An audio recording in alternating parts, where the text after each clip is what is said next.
இன்றைக்கும் நாங்கள் உங்களுடைய ஆலயத்தை கூடி உங்களுடைய உன்னதமான நாமத்தை போற்றி புகழவும் உங்களுடைய வார்த்தைகளை நாங்கள் தியானித்துக் கொண்டிருக்கிறோம். கர்த்தாவே, நீர் எங்களுக்கு உதவி செய்யும். இன்றைக்கும் நாம் நேரம் எடுத்து உங்களுடைய வார்த்தைகளை கற்றுக்கொள்ள போகிறோம். ஆண்டவரே, நீர் தாமே உங்களுடைய வார்த்தையில் உள்ள ஆழமான காரியங்களை புரிந்து கொள்ளவும், உங்களுடைய வார்த்தையினாலே நாங்கள் ஆண்டவரே சத்தியத்தின் வெளிச்சத்தை காண முடியாத செய்யுங்கள். கர்த்தாவே, நீர் உங்களுடைய வார்த்தையை உங்களுடைய மக்களுக்கு தரும் பொழுது அவர்கள் ஆவியும் அவர்களுடைய ஆத்மாவும் ஆவிக்குரிய ஆசீர்வாதத்தை தரும்படி நீர் விருப்பமுள்ளவராக இருக்கிறீர். ஆண்டவரே, இன்றைக்கும் அந்த ஆவிக்குரிய ஆசீர்வாதத்தை பெற்றுக்கொள்ள நாங்கள் உங்களுடைய வார்த்தைகளை காது கொடுத்து கேட்க, எங்களுடைய உள்ளத்தால் உணர்ந்து ஏற்றுக்கொள்ள அதே வேளையில் எங்களுடைய மனக்கண்கள் திறக்கப்படும்படியாக நீங்கள் செய்யுங்க. தொடர்ந்து ஆண்டவரே, உங்களுடைய மேலான பிரசன்னங்களை ஆளுகை செய்யுங்க. எங்களுக்கு ஆண்டவரே உங்களுடைய ஆவியை தந்து நாங்கள் உங்களுடைய வேத வார்த்தையை புரிந்து கொள்ளக்கூடிய கிருபையினால் இயேசு கிறிஸ்து மூலம் ஜெபிக்கிறோம் என்று நடக்கிறார்கள்.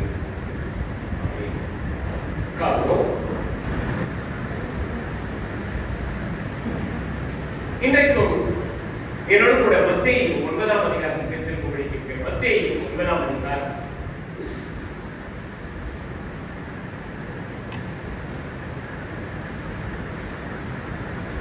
மத்தேயு 9ஆம் அதிகாரம் 29ஆம் வசனம். இந்த ஒரு வசனத்தை மையமாக கொண்டுதான் நம்ம இன்றைக்கு கர்த்தருடைய வார்த்தையை நம்ம தியானிக்க போகிறோம். மத்தேயு 9ஆம் அதிகாரம் 29ஆவது வசனம் நான் உங்களுக்காக வாசிக்கிறேன். மத்தேயு 9:29. அப்பொழுது அவர்களுடைய கண்களை அவர் தொட்டு, உங்கள் விசுவாசத்தின்படி உங்களுக்கு ஆதர் கடவுது என்றார். இன்னைக்கு நாம நேரம் எடுத்து தியானிக்க போகிற தலைப்பு இதுதான். உங்கள் விசுவாசத்தின்படி உங்களுக்கு ஆதர் கடவுது. இந்த ஒரு தலைப்பின் கீழாக நம்ம இந்த மத்தேயு 9ஆம் அதிகாரத்தை முழுக்க நம்ம நேரம் எடுத்து அலசி ஆராய போகிறோம். அதிலே குறிப்பா நாம இந்த மாதம் முழுக்க விசுவாசம் என்கிற அந்த ஒரு தலைப்பின் கீழாக ஒவ்வொரு வேத பகுதிகளை நம்ம படிக்கிறோம். உதாரணத்துக்கு பார்த்தீங்கன்னா, நான் முதல் வாரம் என்ன படித்தோம்? 150 எப்படி ஆண்டவராகிய இயேசுவானவரை அறிந்து கொண்டு அவரிடத்தில் விசுவாசம் வைத்தான். அது குறிப்பா நம்ம பார்க்கிறோம். அவருடைய விசுவாசத்தை குறித்து இயேசுவானவர் என்ன சொன்னார் என்று நம்ம பார்க்கிறோம். இஸ்ரவேலுக்குள்ளே இப்படிப்பட்ட ஒரு விசுவாசத்தை நான் காணவில்லை என்று சொன்னார். விசுவாசம் என்று சொல்லும் பொழுது ஒவ்வொருவருடைய வாழ்க்கையிலும் அது வேறுபட்டு இருந்தது. நாம இந்த அப்போஸ்தலர்களுடைய, அதாவது 12 சீஷர்களுடைய விசுவாசத்தை குறித்து நம்ம பார்க்கிறோம். அவர்களுடைய இக்கட்டான வேளையில, ஆபத்தான சூழ்நிலையில அவர்களுடைய விசுவாசம் தடுமாறி போனது, தருவிடப்பட்டு போனது. அப்ப ஆண்டவர் கேட்டது, அற்ப விசுவாசிகளே. அதை நம்ம இன்னொரு பகுதியில லூக்கால நம்ம படித்தோம். ஏன் உங்களுக்கு விசுவாசம் இல்லையா? ஏன் பயப்பட்டீர்கள்? இங்க இன்னொரு கூட்டத்தார் பயத்தோடு விசுவாசத்தை அவர்கள் என்ன பண்ணணும், அவங்களுடைய சூழ்நிலையை காரணம். மூன்றாவது வாரமாக நம்ம யாரை குறித்து நம்ம பார்த்தோம்? இந்த 4 நபர்கள் தன்னுடைய நண்பனை, திமிர்வாதக்காரனை சுமந்து கொண்டு வந்தார்கள்.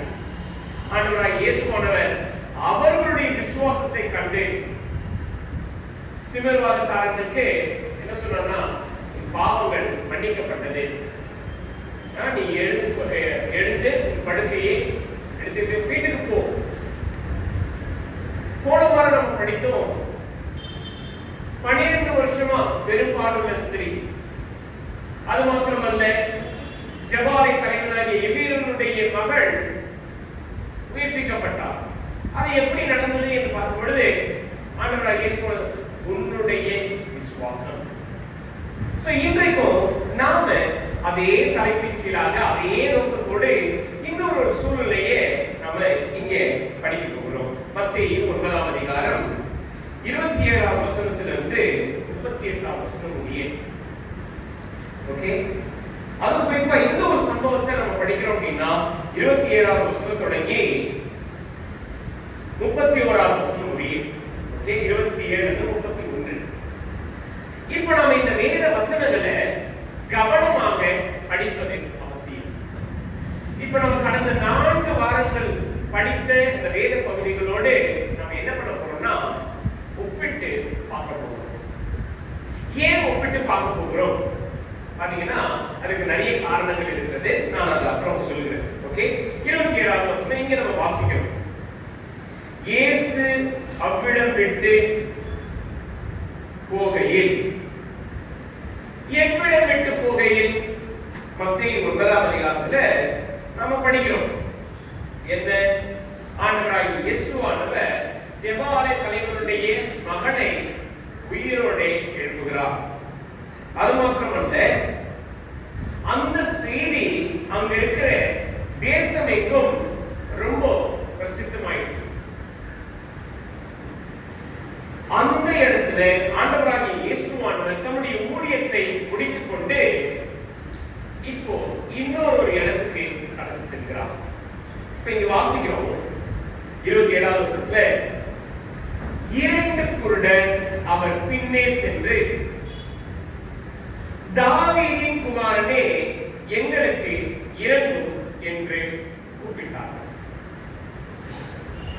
இங்க ஆண்டவராகிய இயேசுவானவரை சந்திக்கும்படி வெறும் ஜனக்கூட்டம் மட்டும் கிடையாது, ஆயிரக்கணக்கான மக்கள் அவரை தேடி வராங்க. பாருங்க, எப்பவுமே ஆண்டவராகிய இயேசுவானவர் இருக்கிறார் என்றால் 5 விதமான குழுக்கள் கண்டிப்பா இருப்பாங்க. ஒன்று, இவங்க யாரும் பாத்தீங்கன்னா ஜனக்கூட்டம், அதாவது அந்த தேசத்தில் இருக்கிற ஜனங்கள் எல்லோருமே கூடி வந்துருவாங்க. இரண்டாவது, இஸ்ரவேலுடைய தலைவர்கள். யாரு? பரிசேயர்கள், இல்ல சதுசேயர்கள், இல்ல வேத பாரகர்கள், இவங்க கூடியிருப்பாங்க. மூன்றாவது யாரும் பாத்தீங்கன்னா ஆண்டவராகிய இயேசுவானவருடைய சீஷர்கள். நான்காவது யாரும் பாத்தீங்கன்னா தங்களுடைய தேவைகளுக்காக, அதாவது இயேசுவானவரிடத்தில் வந்து உதவி கேட்கும்படியாக ஒரு கூட்டத்தார் இருப்பாங்க. அடுத்ததாக நம்ம கவனிக்க வேண்டியது யாரு பாத்தீங்கன்னா 5வது கூட்டம். இவங்க ரொம்ப வித்தியாசமான நபர்கள். இவர்கள் கேட்பாங்க, அதே சமயத்துல கமெண்ட் பண்ணுவாங்க. நான் முதல்ல சொல்லும்போது ஜனக்கூட்டம் என்று சொல்லும்போது அவங்க இருக்கிறாங்க, அவ்வளவுதான். இயேசுவானவர் செய்யறத பேசுறத எல்லாம் கேட்கிறாங்கன்னா அவங்க பதில் கொடுக்க மாட்டாங்க. ஆனா ஒரு சிலர் என்ன பண்ணுவாங்கன்னா இயேசுவானவர் சொல்றதை கேட்பாங்க, அதை கேட்டு கமெண்ட் பண்றவங்க இருக்கிறாங்க. சோ எப்பவுமே ஆண்டவராகிய இயேசுவானவர் இருக்கிறார் என்றால் இப்படிப்பட்ட குழுக்கள் கூட்டத்தார் இருக்கிறாங்க. இங்க வாசிக்கிறோம், 2 குருடர்கள் என்ன பண்றாங்கன்னா இயேசுவை தேடி வருகிறார்கள். அந்த காலத்துல அது குறிப்பா இஸ்ரேல்ல குருடர்கள் என்று சொன்னாலே அவர்களுடைய வேலை என்னன்னா பிச்சை எடுக்கிறது. அவங்களுடைய அன்றன்றாட தேவைக்காக அவர்கள் மற்றவர்களிடம் கையேந்துவார்கள். ஏன்னா அவங்களால வேலை செய்ய முடியாது, அவங்களால ஒரு சாதாரண மனிதனை போல எந்த ஒரு வேலையும் ஈடுபட முடியாது. அவர்கள் முற்றிலும் ஒரு மனிதன் செய்யக்கூடிய எல்லா விதமான செயல்பாடுகளிலிருந்து விளக்கப்பட்டிருப்பார்கள். இங்கே இந்த 2 குருடர், ஓகே, பெயர் அறிவிக்கப்பட்ட, இவர்களுடைய வயது என்னவாக இருக்கும் நமக்கு தெரியாது. இவர்கள் ஒரே ஒரு நோக்கத்தோட, எண்ணத்தோட இயேசுவை தேடி வருகிறார்கள். அது பாத்தீங்கன்னா இங்க வாசிக்கிறோம் பாருங்க, என்ன சொல்றாங்க? 2 குருடர் அவர் பின்னே சென்று, தாவீதின் குமாரனே எங்களுக்கு இறங்கும் என்று கூப்பிட்டார்கள். இப்ப நாம படித்த வேத பகுதிகள் எல்லாவற்றையும் ஒப்பிட்டு பார்க்க போகிறோம். ஒன்று மத்தேயு 8ஆம் அதிகாரம். இங்க இந்த நூற்றுக்கதிபதி ஆண்டவராகிய இயேசுவானவரை எப்படி அழைத்தார்? ஆண்டவரே. ஓகே, மத்தேயு 8ஆம் அதிகாரத்துல நம்ம பார்க்கிறோம் 6வது வசனத்துல. இங்க இந்த நூற்றுக்கதிபதி ஆண்டவராகிய இயேசுவானவரை ஆண்டவரே என்று சொல்லி அழைத்தார். ஒன்று. அடுத்தது நாம இங்க வாசிக்கிறோம் 9ஆம் அதிகாரம். இந்த 9ஆம் அதிகாரத்துல இந்த திமிர்வாதக்காரன், ஓகே, அவரை சுமந்து கொண்டு வந்த அந்த 4 நபர்கள் இங்கே அவர்கள் எந்த ஒரு காரியத்தையும் பேசல. ஆனா ஆண்டவராகிய இயேசுவானவர் அவர்களுடைய விசுவாசத்தை அறிந்து கொள்கிறார். ஓகே, அடுத்தது இங்கே மத்தேயு 9ஆம் அதிகாரத்துல வாசிக்கிறோம். ஜெபஆலய தலைவன் ஆண்டவராகிய இயேசுவானவரை தேடி வருகிறார். இங்கே அவர் எப்படி அட்ரஸ் பண்றாருன்னு நமக்கு தெரியாது. ஆனா என்ன இங்க வாசிக்கிறோம்? ஆண்டவராகிய இயேசுவானவரை அவர் தேடி வந்து பணிந்து கொண்டு தொழுது கொண்டு, இன்னும் சொல்ல போனா கண்ணீரோடு முழு மனபாரத்தோடு ஆண்டவராகிய இயேசுவானவரிடத்தில் என்ன பண்றாருன்னா தன்னுடைய விண்ணப்பத்தை வைக்கிறார். என்ன? என்னுடைய மகள் சாவி கிடைக்கிறார், நீங்க வந்து கொடுத்து அவங்களுக்கு சொல்லுவாங்க. சோ எல்லா சூழ்நிலைகளையும் பார்க்கும் பொழுது நீங்க ஆண்டவராகிய இயேசுவானவரை இவர்கள் எப்படி அணுகினார்கள் என்றால் ஆண்டவரே. இன்னும் சொல்ல போனா சீசர்கள் எப்படி இயேசுவை தேடி வந்தாங்க? வாசிக்க பாருங்க மத்தேயு 8ஆம் அதிகாரத்துல 25வது வசனம். அப்பொழுது அவருடைய சீசர்கள் வந்து அவரை எழுப்பி, ஆண்டவரே எங்களை ரட்சியும், பணிந்து போகிறோம். சோ இங்கே எல்லா கூட்டத்தாரும் கர்த்தராகிய இயேசுவானவரை எப்படி அட்ரஸ் பண்றாங்கன்னா ஆண்டவரே, போதகரே அப்படின்னு அட்ரஸ் பண்றாங்க. ஆனா இந்த 2 குருடர்கள் மாத்திரம் ஆண்டவராகிய இயேசுவானவரை என்ன சொல்லி கூப்பிடுறாங்கன்னா தாவீதின். இது என்ன தாவீதின் குமாரன்? ஆண்டவராகிய இயேசுவானவர் தாவீதின் குமாரனா? பழைய ஏற்பாட்டினுடைய ஆழமான உபதேசத்தின்படி யூதா கோத்திரத்திலிருந்து, அதுவும் தாவீதுடைய வம்சத்திலிருந்து மேசியா தோன்றுவார் என்பது தீர்க்கதரிசன வார்த்தை. இத இந்த குருடர்கள் தம்முடைய உள்ளத்தால் அறிந்து நம்பியிருந்தார்கள். இயேசுவை பற்றி எல்லாருமே கேள்விப்படுறாங்க. அவர் போதிக்கிறார், அவர் பிரசங்கிக்கிறார், அவர் அற்புதம் செய்கிறார், அவர் அநேகருடைய நோய்களை குணமாக்குகிறார். யாருக்கு இவரு? சீசர்கள் என்ன சொல்றாங்க? இவர் எப்படிப்பட்டவரோ? காற்றும் கடலும் இவருக்கு கீழ்ப்படுகிறது. மறுபுறம் ஆண்டவராகிய இயேசு சொல்றார், மனுஷகுமாரனுக்கு பாவங்களை மன்னிப்பதற்கான அதிகாரம் இருக்கு. ஆனா கூட்டத்தார், ஜனக்கூட்டம் என்ன சொல்றாங்க? மனுஷனுக்கு ஆண்டவர் இவ்வளவு அதிகாரம் கொடுத்திருக்கிறாரே அப்படின்னு சொல்லி நன்றி சொல்றாங்க. ஆனா இந்த 2 குருடர்கள் ஆண்டவராகிய இயேசுவானவரை நன்றாக அறிந்திருந்தார்கள். அதோ சாதாரண மேலோட்டமான ஒரு அறிவு இல்ல, ஆழமான ஒரு அறிவு. என்ன அப்படின்னு பாத்தீங்கன்னா, இந்த இயேசு கிறிஸ்து தான் மேசியா. இந்த இயேசுவானவர் தான் ராஜா.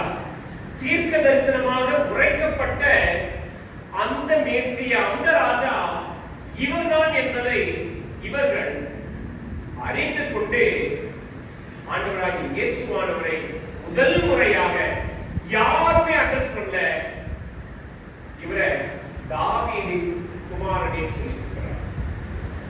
அடுத்தது நீங்க பார்க்க பாருங்க, இந்த 2 குருடர்கள் என்ன கேட்கிறாங்க?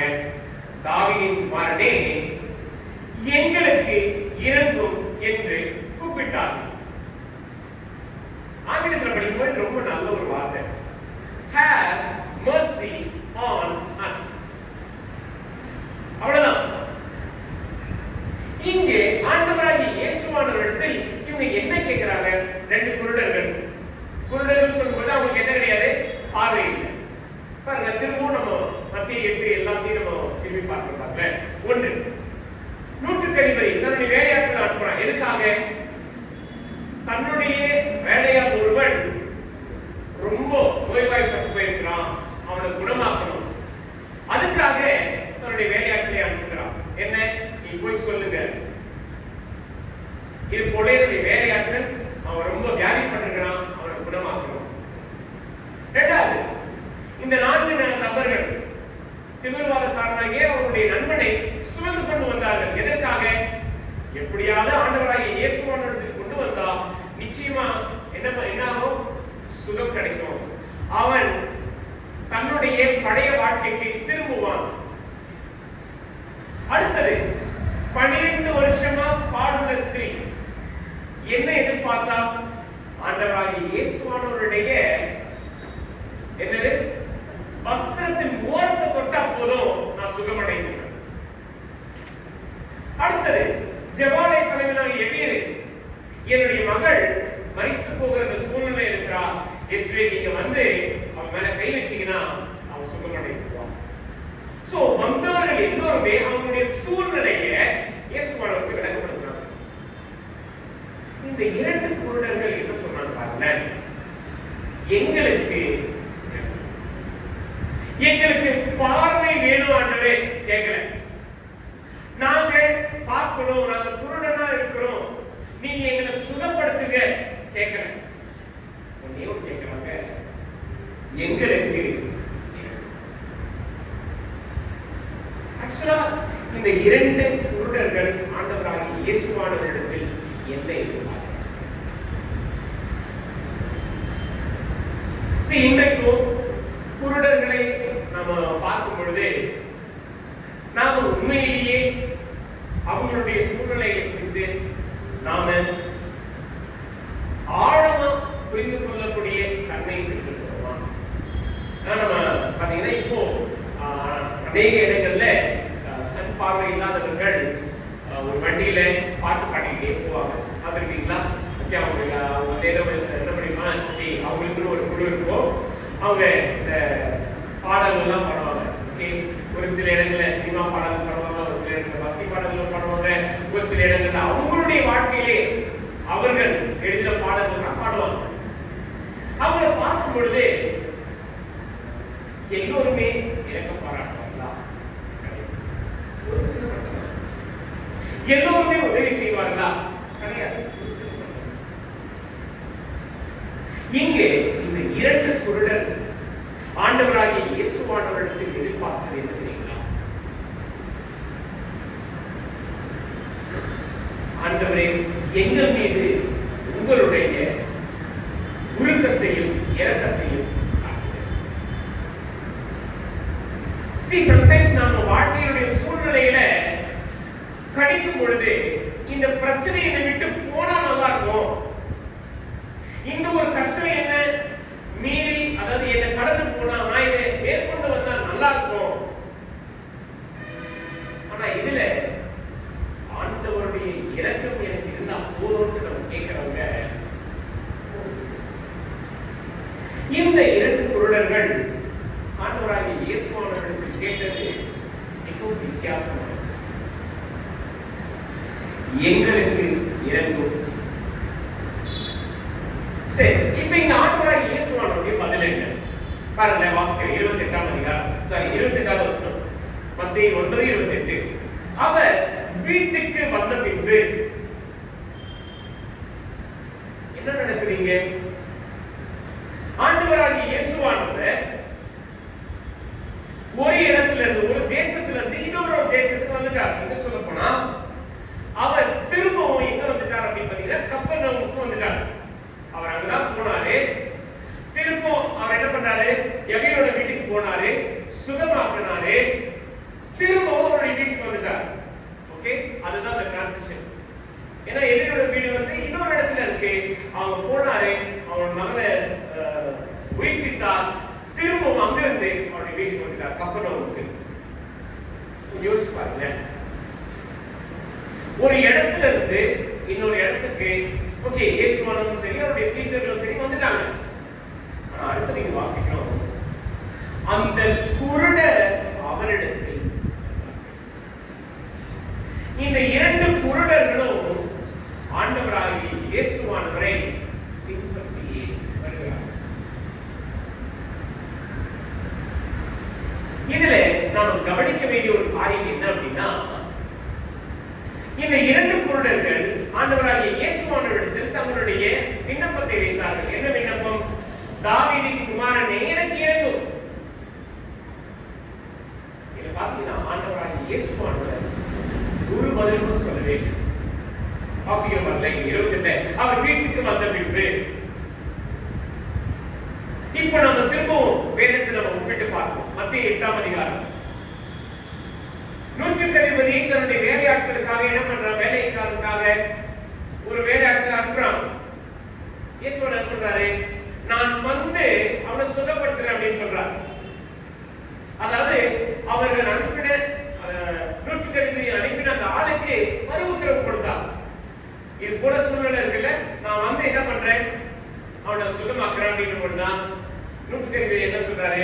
ஆண்டவரே, நீங்க வீட்டுக்கு வரதுக்கு பாத்திரமான இல்ல, நான் பாத்திரமான இல்ல, ஒரு வார்த்தை மாத்திரம் சொல்லுங்க. சோ இயேசுவானவர் அவங்களுடைய கேட்ட காரியங்களுக்கு பதில் கொடுத்தார். அடுத்தது சீஷர்களும் இயேசுவிடத்துல கேக்குறாங்க, ஆண்டவரே நாங்க மடிந்து போகிறோம், உங்களுக்கு அக்கறை இல்லையா? ஆண்டவர் இயேசுவானவர் சொல்றாரு, ஏன் பயப்படுறீங்க, அற்ப விசுவாசிகளே சொல்லி காற்றையும் கடலையும் அதட்டுகிறார். அங்கேயும் ரெஸ்பான்ஸ் இருக்கு. அடுத்தது அந்த திமிர்வாதக்காரனை கொண்டு வருகிறான். அந்த 4 நபர்கள் கூரையெல்லாம் பிச்சுக்கிட்டு அவனை இறக்குறாங்க. அவனுடைய செயலை பார்த்து ஆண்டவராகிய இயேசுவானவர் அந்த திமிர்வாதக்காரனை என்ன பண்ணார்னா சுத்தமாக்குறார்.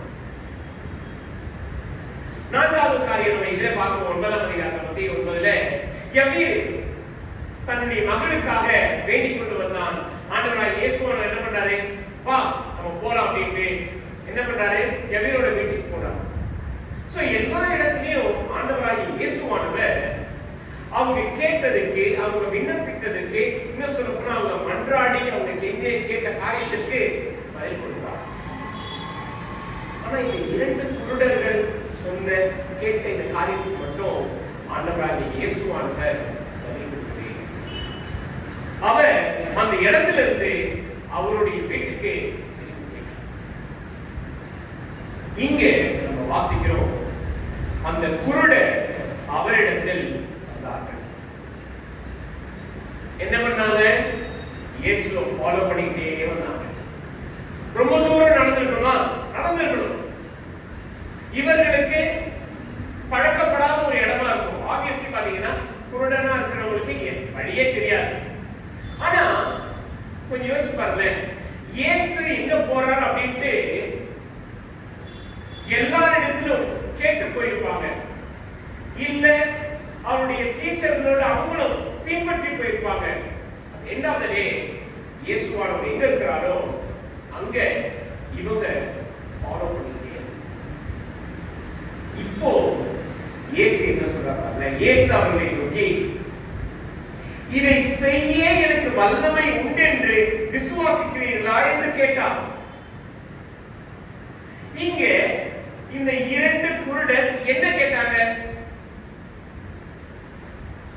எனக்கு இறங்குங்க ஆண்டவரே, அவ்வளவுதான். ஆனா ஆண்டவராகிய இயேசுவானவருடைய கேள்வி என்ன?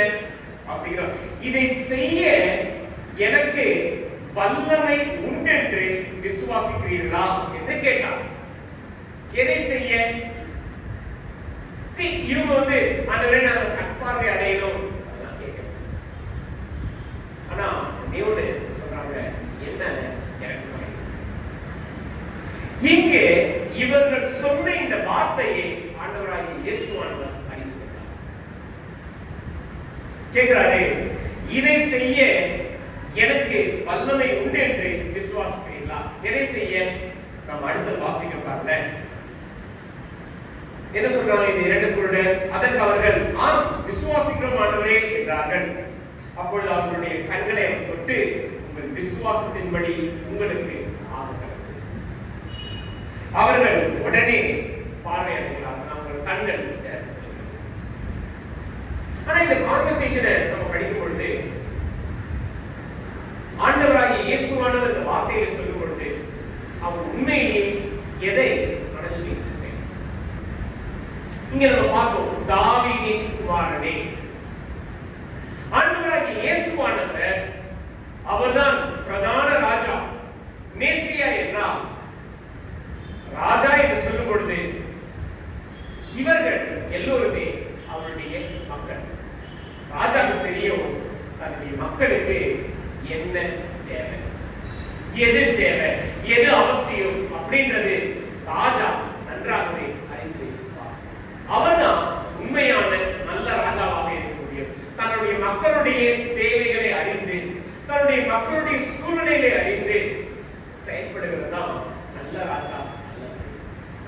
இங்க ஆண்டவராகிய இயேசுவானவர் இந்த இரண்டு குருடர்களுடைய தேவை என்னன்றதை அறிந்து வைத்திருக்கிறார். கேட்கிறாரு, இதை செய்ய எனக்கு வல்லமை உண்டு என்று விசுவாசிக்கிறீர்களா?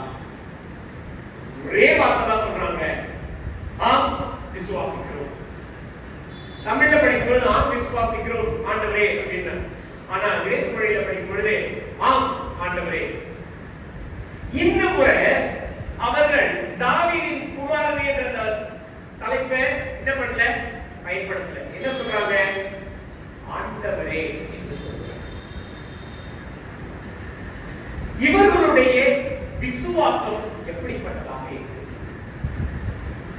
அதோ ஆண்டவராகிய இயேசு சொல்கிறார், உங்கள் விசுவாசத்தின்படி உங்களுக்கு ஆகக்கடவுள்.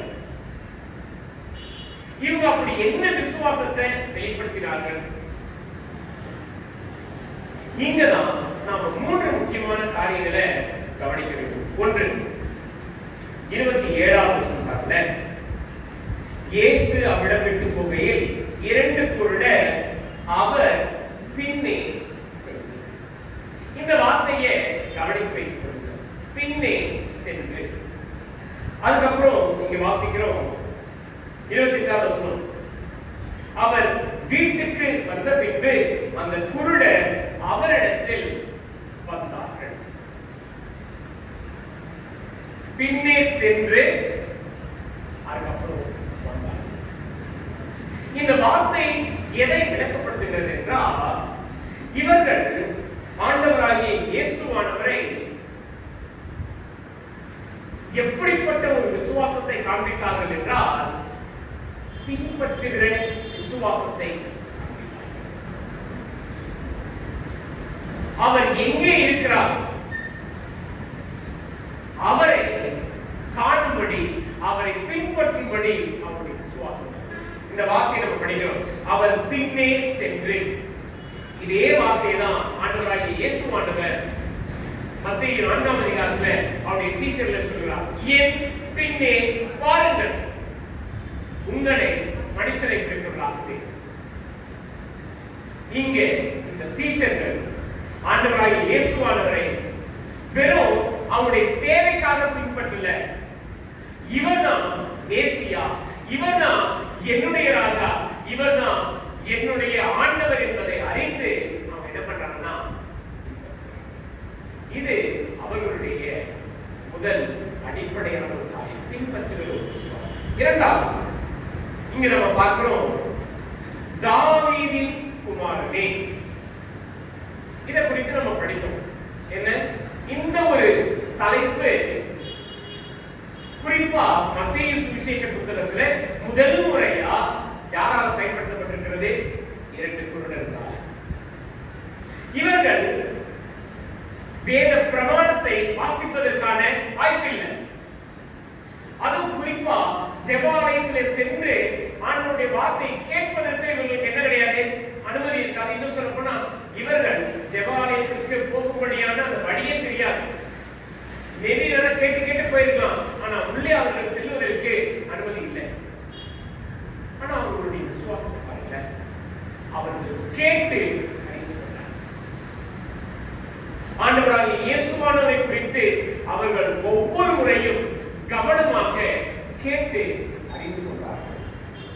இங்கே இவர்களுடைய விசுவாசம் என்னன்னு பாத்தீங்கன்னா, கேட்டது மாத்திரமல்ல, புரிந்து கொண்ட ஒரு விசுவாசம். ஆங்கிலத்தில் என்ன சொன்னோம்? fathom faith. கர்த்தராகிய இயேசுவானவரை குறித்து அவர்கள் ஆழமாக படித்து புரிந்து கொண்டு விசுவாசம் வைத்தார்கள். மூன்றாவதாக இங்க நம்ம பார்க்கிறோம், இயேசுவானவர் கேட்கிறார், இதை செய்ய எனக்கு வல்லமை உண்டு என்று விசுவாசிக்கிறீர்களா என்றார் என்று கேட்டார். அதற்கு அவர்கள் விசுவாசிக்கிறோம் ஆண்டவரே. இப்போ இங்கே பார்க்கிற வார்த்தை ஆண்டவரே, இது நம்ம படிக்கும் பொழுது இது என்ன சாதாரண ஒரு காமன் வேர்ட். ஆண்டவரே ஆங்கிலத்துல God அப்படின்றது.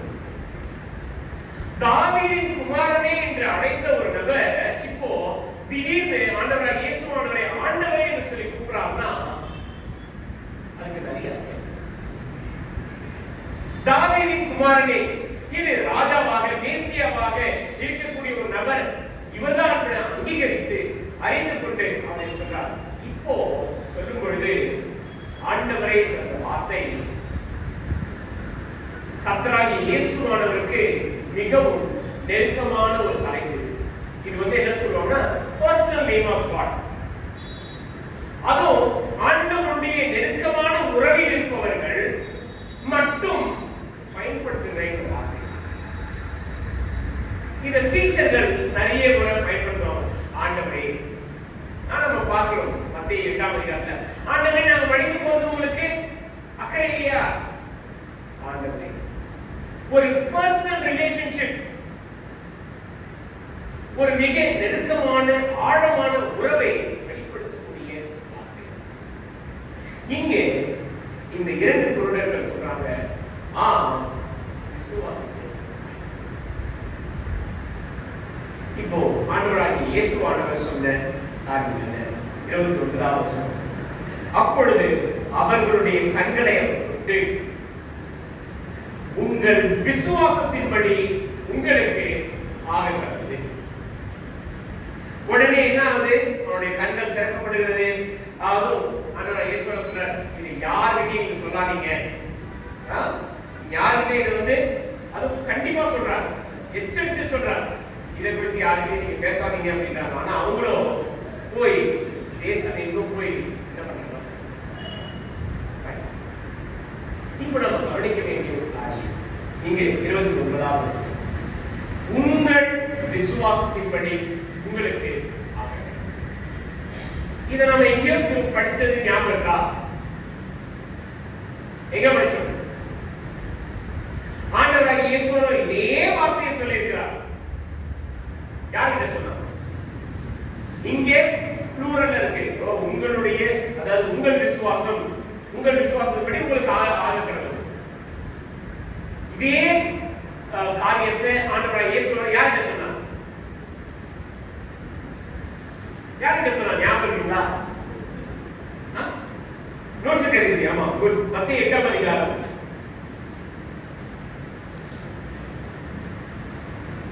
இங்கே தனிப்பட்ட முறையில் அந்த மனிதர்கள் சொல்றார், நீ விசுவாசித்தபடி எவனுக்காக கடவுள் இருக்குங்களா?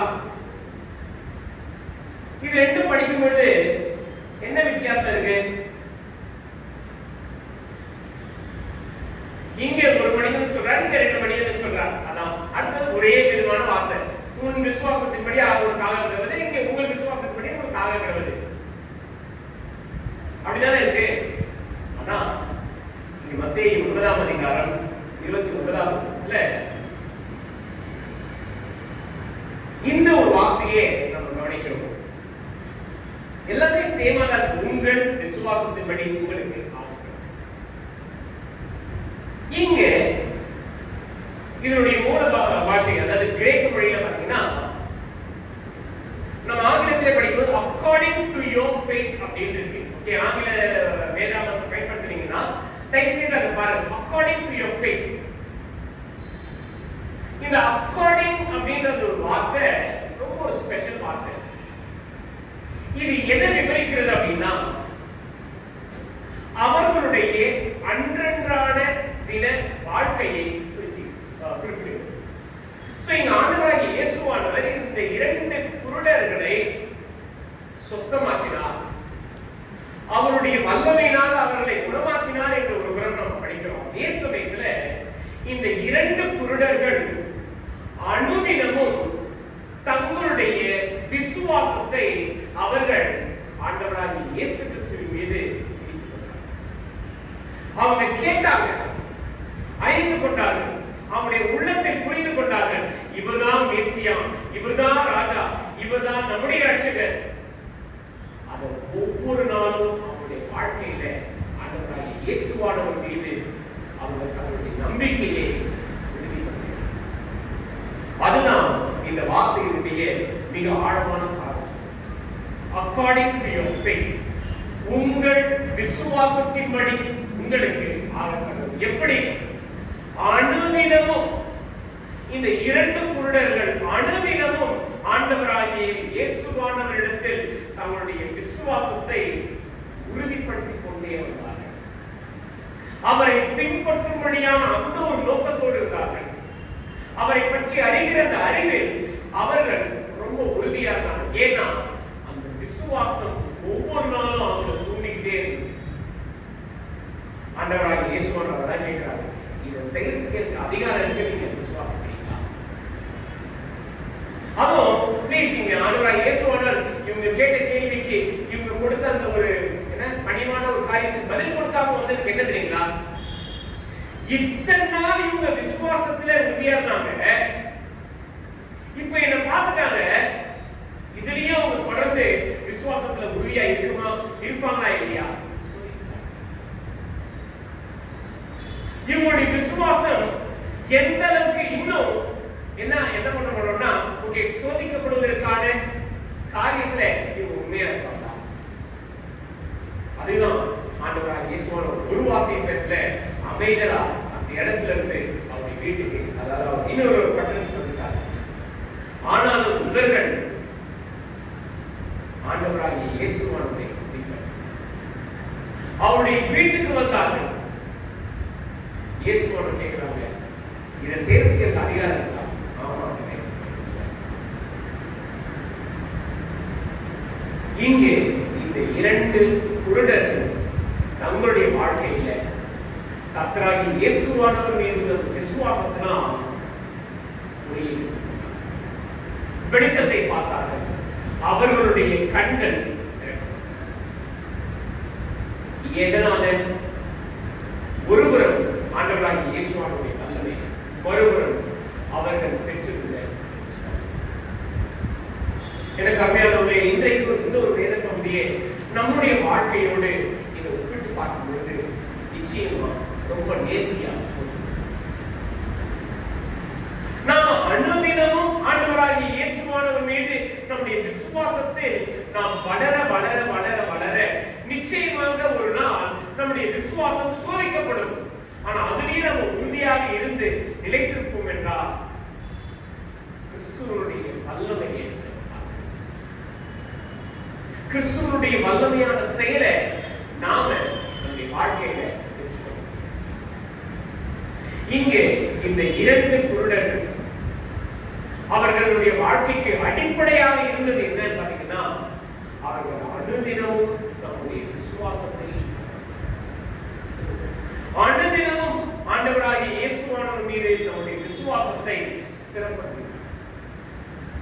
இன்னைக்கு நம்மளுடைய வாழ்க்கை எப்படி இருக்கு?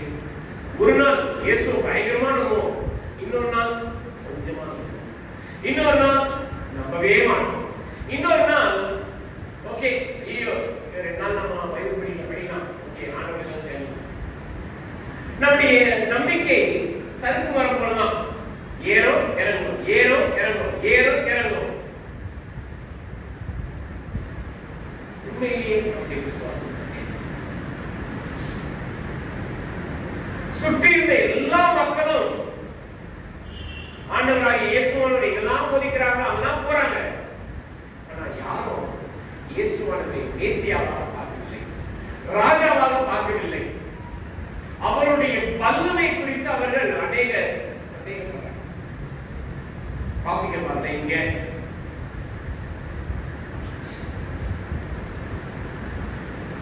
இங்கே இன்னொரு அற்புதத்தை ஆண்டவராகிய இயேசு செய்கிறார். 32 அவர்கள் புறப்பட்டு போகையில் பிசாசு பிடித்த ஊமையான ஒரு மனுஷனை அவரிடத்தில் கொண்டு வந்தார்கள். பிசாசு துரத்தப்பட்ட பின்பு ஊமையன் பேசினான். ஜனங்கள் ஆச்சரியப்பட்டு, இஸ்ரவேலில் இப்படி ஒரு காலம் காணப்படவில்லை. நம்ம படிச்சோம்னா ஒரு கூட்டத்தார் கமெண்ட் பண்றதுக்காகவே இருப்பாங்க.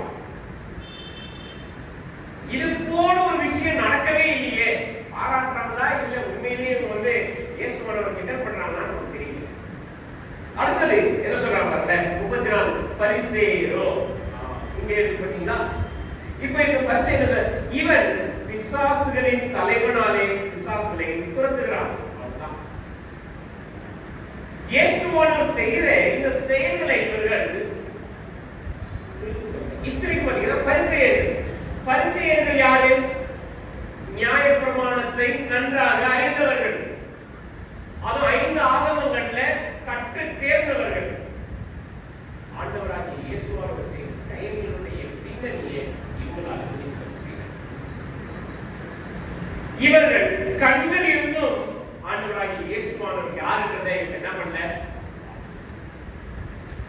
ஜனங்களும் சரி, பரிசேயர் அதாவது இஸ்ரவேலுடைய தலைவர்களும் சரி, ஆண்டவராகிய இயேசுவானவர் யாருன்றதை. ஆனா இங்கே கண்ணில்லாத இந்த 2 குருடர்கள் ஆண்டவராகிய இயேசுவானவர் யார் என்பதை இங்கே நம்ம எல்லார்கிட்டயுமே நான் நல்லா இருக்கிறேன், எனக்கு எல்லாமே தெரியும், ஆண்டவராகிய இயேசுவை பற்றி எனக்கு ஃபுல்லா தெரியும். ஆனா உண்மையிலேயே அந்த ஒரு எண்ணத்தோட சிந்தையோட நாம் இருக்கோம்னா நாம தான் சொல்லி இங்க இந்த 2 குருடர்கள் தங்களுடைய மிக மோசமான நிலையிலும் கர்த்தராகிய இயேசுவானவரை அறிந்து கொண்டு அந்த நம்பிக்கையிலே அவர்கள் நிலைத்திருந்தார்கள், உறுதியாக இருந்தார்கள். கர்த்தருடைய நல்லதை பார்த்தார்கள். மற்ற ஜனங்கள்லாம் ஏன் பார்க்கல? சீஷர்கள் ஏன் அந்த வல்லமையை உணரல? ஏன்னா அவங்க இயேசுவோட கூட தான் இருக்கிறாங்க. அவங்க அனுதினமும் அவங்க விசுவாசத்தை ஆண்டவராகிய இயேசு அவங்க அனுதினமும் இயேசுவோட கூட இருக்கிறாங்க, போதகத்தை கேட்கிறாங்க. ஆனா அதை என்ன பண்ணல, நம்பல. அந்த போதகத்தை அதை அவங்க முழுமையாக நம்மளுடைய வாழ்க்கையை கட்டுப்படி இங்க வாசிக்கிறோம். இந்த 2 குருடர்கள் அந்த தேசம் எங்கும் புறப்பட்டு ஆண்டவராகிய இயேசு கிறிஸ்துவை குறித்து அறிவித்தார். இங்கே அவர்களுடைய வாழ்க்கையில கிடைக்கப்பட்ட பெரிய ஒரு அற்புதமான ஆசீர்வாதமான அதை எப்படி கிடைத்தது? ஆண்டவராகிய இயேசுவானவர் சொல்கிறார், உங்கள் விசுவாசத்தின்படி. இன்றைக்கு நம்முடைய விசுவாசம் அனுதினமும் கர்த்தரை சார்ந்திருக்கிற விசுவாசமாக இருக்கிறதா? இல்ல காலத்துக்கோ நம்முடைய சுயத்துக்கோ நம்முடைய தேவைக்கு ஏற்ற வண்ணமாக விசுவாசம். தயவு செய்து நாம சோதிப்பார். ஆண்டவராகிய இயேசுவானவர் இவைகள் செய்கிற ஒவ்வொரு செயல்பாடுகளிலும் அந்த குருடர்கள் அவருடைய விசுவாசத்தை நாம் அவர்களுடைய விசுவாசம் ஆண்டவராகிய இயேசுவானவர் மிக ஆழமாக அறிந்திருந்தார். இங்கே அவர்களுடைய வாழ்க்கை இங்கே நம்ம வாசிக்கிறோம். ஆண்டவராகிய இயேசுவானவர் சென்ற ஒவ்வொரு இடத்திலையும் அவர் தேவனுடைய ராஜ்யத்தை குறித்து உபதேசிக்கவும் படித்துக் கொடுக்கவும் அநேக வியாதிகளை சுகப்படுத்தும்படி அவர் செயல்பட்டார். 35ஆம் இங்க பின்பு இயேசு சகல பட்டணங்களையும் கிராமங்களையும் சுற்றி நடந்து ஜெபாலயங்களை உபதேசித்து ராஜ்யத்தின் சுவிசேஷத்தை பிரசங்கித்து ஜனங்களுக்கு உண்டாயிருந்த சகல வியாதிகளையும் சகல நோய்கள் நீக்கி அவர்களை இதேதான் நம்ம மத்திய 4ஆம் அதிகாரம் படிக்கிறோம். 23-24 ஆண்டவராகிய இயேசுவானவர் தொடர்ந்து இதை செய்துட்டே இருந்தார். இங்கே ஜனங்களுடைய வாழ்க்கை மாற்றப்பட்டதை, அவர்களுடைய வாழ்க்கை மறுரூபமாக்கப்பட்டதை, அவருடைய வாழ்க்கை புதுப்பிக்கப்பட்டதை ஆண்டவராகிய இப்போ மிக பிரசித்தி பெற்ற ஒரு வசனத்தை நம்ம படிக்கிறோம் பாருங்க. 36வது வசனம். அவர் திரளான ஜனங்களை கண்டபொழுது அவர்கள் மேய்ப்பன் இல்லாத ஆடுகளைப் போல தோய்ந்து போனவர்களும் சிதறப்பட்டவர்களுமாய் இருந்தபடியால் அவர்கள் மேல் மனதுருகி தம்முடைய சீஷர்களை நோக்கி, அறுப்பு மிகுதி, வேலையாட்களோ கொஞ்சம். ஆதலால் அறுப்புக்கு எஜமான் தமது அறுப்புக்கு வேலையாட்களை அனுப்பும்படி அவரை வேண்டிக் கொள்ளுங்கள் என்றார். இங்கே ஆண்டவராகிய இயேசுவானவர் ஏன் மத்தேயு 9ஆம் அதிகாரத்தை நீங்க படிச்சீங்கன்னா ஒவ்வொரு சம்பவங்களும் ஆண்டவராகிய இயேசுவானவர் ஒரு அற்புதத்தை செய்து அதை விளக்கப்படுத்தி இருப்பார். ஓகே, எழுப்பு பாருங்க. 9ஆம் அதிகாரம்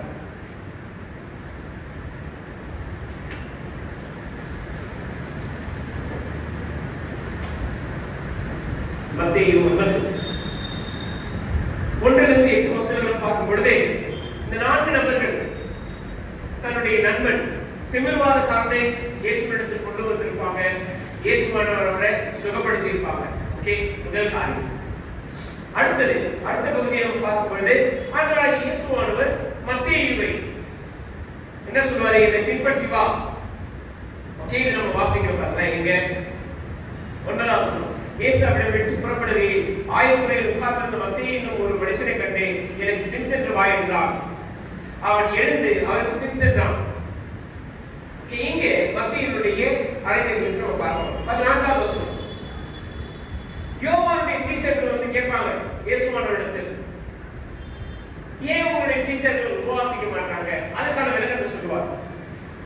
அடுத்தது 18ஆம் வசனத்திலிருந்து நம்ம 25ஆம் வசனம் 26 வரைக்கும் படிக்கும் பொழுது 2 முக்கியமான சம்பவங்கள். ஒன்று, 12 வருஷமாக பெரும்பாடுள்ள இந்த ஸ்திரீ குணமாக்கப்படுகிறார். அப்புறம் ஜபாலை தலைவனாகிய யவீருடைய மகள் உயிர்ப்பிக்கப்படுகிறார். அடுத்து நம்ம இங்க பார்க்கிறோம் 27 31 வரைக்கும் இந்த 2 குருடர்கள் சுத்தமாக்கப்படுகிறார். ஆண்டவராகிய இயேசுவோடு தொடர்ந்து ஊழியம் செய்து கொண்டே வருகிறார். என்ன குணப்படுத்துகிறார், அப்புறம் அழைக்கிறார், போதிக்கிறார், மறுபடியும் குணப்படுத்துகிறார், கற்றுக் கொடுக்கிறார், திரும்பவும் அழைக்கிறார், திரும்பவும் போதிக்கிறார், திரும்பவும் என்ன பண்றாரு? அழைக்கிறார். இந்த 9ஆம் அதிகாரம் முழுக்க ஆண்டவராகிய இயேசுவானவருடைய அழைப்பு, அவருடைய ஊழியம். இங்க நம்ம பார்க்கிறோம் திரளான ஜனங்களை. ஒவ்வொரு தேசத்திலும் ஆண்டவராகிய இயேசுவானவர் ஒவ்வொரு மனிதனை சந்திக்கிறது. இங்கே அவர்கள் எப்படிப்பட்ட சூழ்நிலையிலே மேய்ப்பன் இல்லாத ஆடுகளைப் போல தோய்ந்து போனவர்களும் சிதறப்பட்டவர்களுமாய் இருந்தபடியா அவர்கள் மேல் ஆண்டவராகிய இயேசுவானவர் செய்த ஒவ்வொரு அற்புதங்களையும், அதாவது ஒவ்வொரு மனிதரையும் குணமாக்கினது, ஒவ்வொரு செயல்களையும் செய்ததை நாம ஒரு வார்த்தையில சுருக்கமாக அடக்க வேண்டும் என்றால் அவர்கள் மேல் தேவனுடைய ராஜ்யத்தை கட்டுவதற்கென்று செய்யப்பட வேண்டிய வேலைகள் அநேகம் இருக்கிறது. இங்கே இந்த ஜனங்களை பார்த்து ஆண்டவராகிய இயேசுவானவர் மனதுருகி என்ன சொல்றாரு? நம்முடைய சீஷர்கள் இங்க நாம் வாசிக்கிறோம், அறுப்பு மிகுதி, வேலையாட்களோ. நாம் சந்திக்க வேண்டிய மக்கள் அநேகம் இருக்கிறார்கள். ஆனா இதற்காக பிரத்யேகமா இந்த ஊழியத்தை செய்வதற்கென்று இருக்கக்கூடிய மக்களோ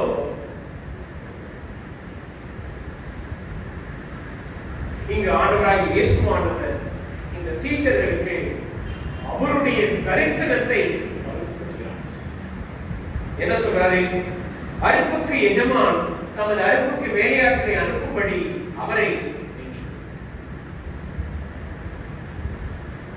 இங்கு ஆண்டவராகிய இயேசுவானவர் முற்றிலும் அவருடைய சீஷர்கள் சொல்லுகிற ஒரு காரியம் என்னன்னா, தேவனுடைய ராஜ்யத்தின் சுவிசேஷத்தை பிரசங்கிக்க, போதிக்க, இந்த மக்களை நடத்துவதற்கு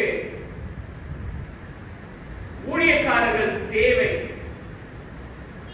ஆண்டவருடைய ஜனத்தை, மக்களை நடத்துவதற்கு, அது ஆண்டவருக்குள் நடத்துவதற்கு ஆண்டவர் விரும்புகிற வேலைக்காரர்கள் தேவை.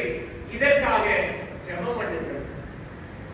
இங்க இயேசுவானவர் நீங்க யார் வருவீங்க, நீங்க என்ன செய்வீங்க அப்படிலாம் கேட்கல. அவர் இங்க முதலாவது வைக்கிற காரியம் இங்கே பிதாவை நோக்கி. நாம ஒவ்வொருத்தரும் விசுவாசத்தை குறித்து கற்றிருக்கிறோம் என்றால், கற்றுக்கொண்டு வளர்கிறோம் என்றால் என்ன காரியம் நம்மிடத்தில், என்ன காரியம் நம்முடைய வாழ்க்கையிலிருந்து அது சாட்சியாக விளங்கணும். இந்த குருடர்கள் என்ன செய்தார்கள்? ஆண்டவராகிய இயேசுவானவர் குறித்து அவங்களால சொல்லாம இருக்கவே முடியல. இங்கே அவர்கள் தேசமெங்கும் சென்று இயேசுவனுடைய செயல்பாடுகளையும் அவர் இப்படி இதை செய்தார் என்பதை இது வந்து ஆண்டவராகிய இயேசுவானவருடைய ஊழியத்துக்கு பெரிய ஒரு கடலா இருந்தது. ஆனாலும் அவங்க சென்ற இடத்துலதான் இயேசுவை அதே சமயத்துல இங்க ஆண்டவராகிய இயேசுவானவர் மனதுருகி இந்த ஜனங்களுடைய நிலையை பார்த்து இவர்களை நடத்துவதற்கு, இவர்களை தேவனுடைய ராஜ்யத்திற்கு நடத்துவதற்கு ஆட்கள். எனக்கு அருமையானவர்களே, இன்றைக்கும் இந்த ஒரு வேத பகுதியை படிக்கும். நம்முடைய வாழ்க்கையில ஆண்டவராகிய இயேசுவானவரை நாம் விசுவாசிக்கிறோம் என்றால், இல்ல விசுவாசித்து நம்முடைய வாழ்க்கையில உண்மையாக நாம் தொடர்ந்து வளர்கிறோம் என்றால்,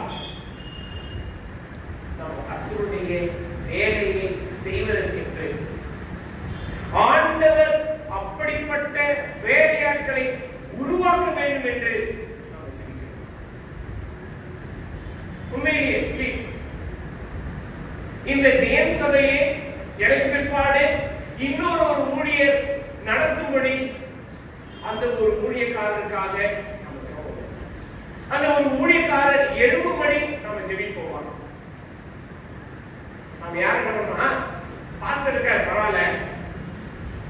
சம்டைம்ஸ் நாம என்ன பண்ணுவோம், ஓவர் கான்ஃபிடன்ஸா லெட்டாச்சிக்கா இருப்போம்.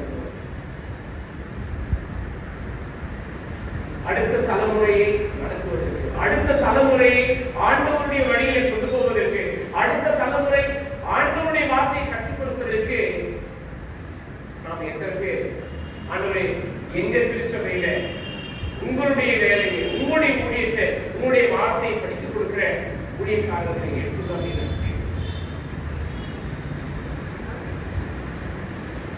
இன்றைக்கும் நாம ஒவ்வொருவரும் கட்டாயமாக உறுதியாக செய்ய வேண்டிய ஒரு காரியம், ஜெபிக்க வேண்டிய ஒரு காரியம். கண்டிப்பா நாம ஒவ்வொருத்தரும் மக்களுக்காக மனதுருகி இந்த ஒரு சூழ்நிலையில ஆண்டவர் அவருடைய வேலை செய்வதற்கு என்று ஊழியக்காரர்களை உருவாக்க வேண்டும் என்று நாங்கள் கேகாரன் பகுதியில பார்க்கிறோம். அதே சமயத்துல ஐநாவரம் இந்த பகுதியில் பார்க்கிறோம். இங்கே புதன்கிழமையில ஒவ்வொரு நபரையும் வந்து சந்திக்கிறாங்க, பார்க்கிறாங்க. பட் அந்த எண்ட் ஆஃப் தி டே இது எல்லாம் இணைந்து வரும் பொழுது, மக்கள் கூடி வரும் பொழுது அவர்களுக்கு ஆண்டவருடைய வார்த்தையை சொல்வதற்கு நாம எந்த அளவுக்கு அதற்கென்று பக்குவிக்கப்பட்டோம், பயிற்சி வைக்கப்பட்டோம். ஆண்டவருடைய வார்த்தையை சத்தியத்தின்படி போதிப்பதற்கு நம்ம எந்த அளவுக்கு உறுதியாக, ஏதோ இங்க கொஞ்சம் அங்க கொஞ்சம் இல்லை, நாம எப்படி இன்றைக்கும் நாம இந்த ஒரு காரியத்தை அனுதினமும் நம்முடைய விசுவாசம் வளர்கிறதா சொல்லி அதே சமயத்துல நாம இன்னும் சந்திக்கப்படாத அநேக மக்கள் இருக்கிறாங்க, இன்னும் கர்த்தரை அறியாத ஜனங்கள் அநேகர் இருக்கிறார்கள். அவர்கள் மீது மனதுருகி பாரத்தோட, அந்த ஒரு நாட்டத்தோட விருப்பத்தோட ஆண்டவர் ஊழியக்காரர்களை ஏற்படுத்தி ப்ளீஸ் நம்ம ஐபிசி குடும்பத்துல ஐபிசி திருச்சபைகள்ல ஒவ்வொரு திருச்சபையிலையும் ஆண்டவர் ஊழியக்காரர்களை ஏற்படுத்தும்படி உருவாக்கும்படி ப்ளீஸ் நினைக்காது ஆண்டவர் என் ஜெபத்தை கேட்பாரா? ஆரம்பிக்கும் போதே சந்தேகத்தோட நம்ம ஆரம்பிக்க வேணாம். விசுவாசத்தோட ஜெபிப்போம். ஆண்டவர் நிச்சயமா எழுப்புவார். ஆண்டவர் நிச்சயமா உருவாக்குவார். அவர்கள் கர்த்தருடைய வேலையை செய்யும்படி ஆண்டவர் அவருடைய ஆவியை அவர்கள் மேல் அருள செய்வார். அதற்காக தான் ஆண்டவர் நம்மை திருச்சபையாக உருவாக்கி இருக்கிறார். நாம் எத்தனை பேர் இதை மனதில் வைத்து ஜெபிக்கிறோம்? நாம் எத்தனை பேர் நம்முடைய அனுதின ஜெபத்துல இந்த ஒரு காரியத்துக்காக கர்த்தருக்கு வேண்டுதல் செய்வோம்? சிந்தைக்கும் நாம இந்த இரண்டு காரியங்களை சிந்திக்கிறார். இந்த ஒரு மாதத்தை நாம் நிறைவு செய்கிறோம் என்றால் உங்களுடைய விசுவாசம் எப்படி அனுதினம் சொல்லியிருக்கிறார். அதே சமயத்தில் இதை நான் உங்களிடத்தில் வேண்டுதலாக இருக்கிறேன். உங்களிடத்தில் மிகுந்த பணிவோடு தாழ்மையோடு இந்த காரியத்தை ஆண்டவருடைய வேலையை செய்வதற்கு ஊழியக்காரர்கள் உருவாக்கும்படி எழும்படி நம்முடைய ஐபிசி குடும்பத்துக்காக ஐபிசி சபைகளுக்காக நாம் நேரம் எடுத்து கத்தெடுத்து வருகிறோம். ஆண்டவர் அவருடைய வேலை செய்வதற்கான மக்களை அவர் உதவி செய்வார்.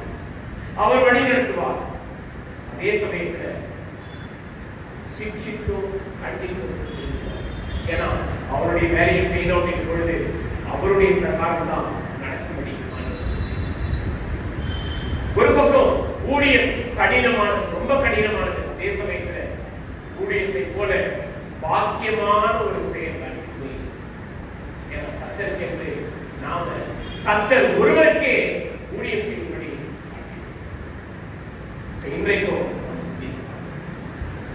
இன்றைக்கும் நம்முடைய மனதை ஆராயும். இந்த இரண்டு குருடர்களை போல நாம் நம்முடைய விசுவாசத்தில் அனுதினமும் வளர்க்கிறோம். அதே போல இந்த ஆண்டவராகிய இயேசுவானவர் ஜனங்களை பார்க்கும் பொழுது மனதுருகி அவர்கள் மீது மிகுந்த அக்கறையோடு பிதாவினிடத்தில் இது நம்மளுடைய நோக்கமாக, நம்மளுடைய தரிசனமாக இருக்கும் என்றால் நாம் நிச்சயமாக சமையல், நிச்சயமா நாம் திருச்சபையாக இந்த இடத்துல ஒரு வெளிச்சமாக சாட்சியாக நம்முடைய தலைமை கோயிலுடைய பிறந்த நாள் குறித்து தனிப்பட்ட முறையில் சொல்லிக்கும் பொழுது இந்த ஒரு வேத பகுதி என்னுடைய உள்ளத்துல அதிகமா இன்னும் ஆழமாக மறுபடியும் ஸ்தாபிக்கிறது. இங்கே வாசிக்கிறோம் இயேசுவானவர் அவர்களே 1989 நம்முடைய தலைமை கோயில் இங்கே வரும் பொழுது அவர் இந்திய தேசத்தை மீது அந்த மன உருக்கத்தை, அப்படிப்பட்ட தேவ அன்பை அவர் காண்பித்து இங்கே சத்தியத்தை வைத்தார். நம்ம இந்த வருஷம் 37வது ஆண்டு, 37 வருடங்கள் பல பாடுகள், பல உபத்திரவங்கள், பல விதமான சூழ்நிலைகள்.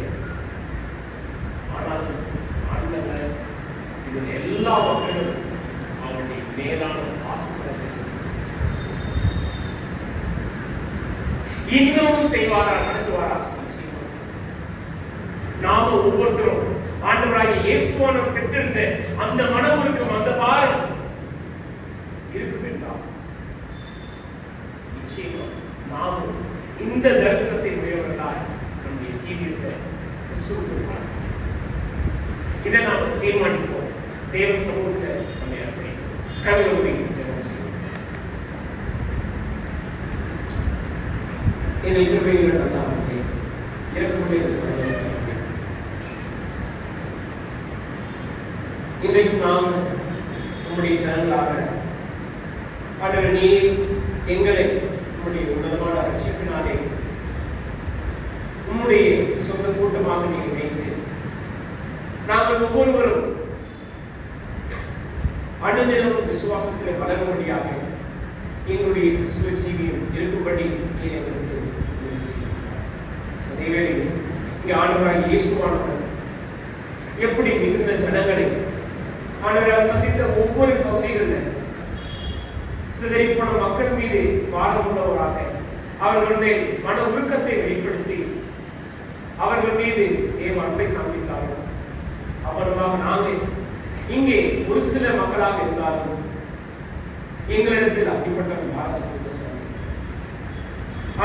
எங்களுடைய ஐபிசி குடும்பத்தினுடைய அடுத்த தலைமுறை கூட்டத்துக்காக மக்களுக்காக ஊழியக்காரர்களை ஏற்படுத்த ஆண்டவரை உம்முடைய வேலை செய்யும்படியான உம்முடைய ஊழியர்களை நீ உருவாக்க வேண்டும் என்று நாம் ஜெபிக்கிறோம்.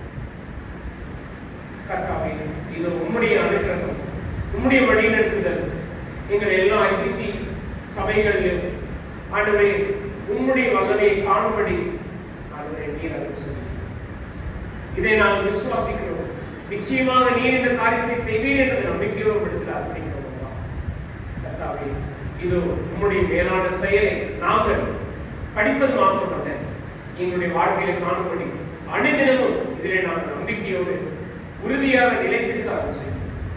எங்கள் ஒவ்வொருடைய வாழ்க்கையும் மாற்றத்தையும் கடத்தையும் வளர்ச்சியை காணும்படி நீரை உதவி செய்திருப்பார்.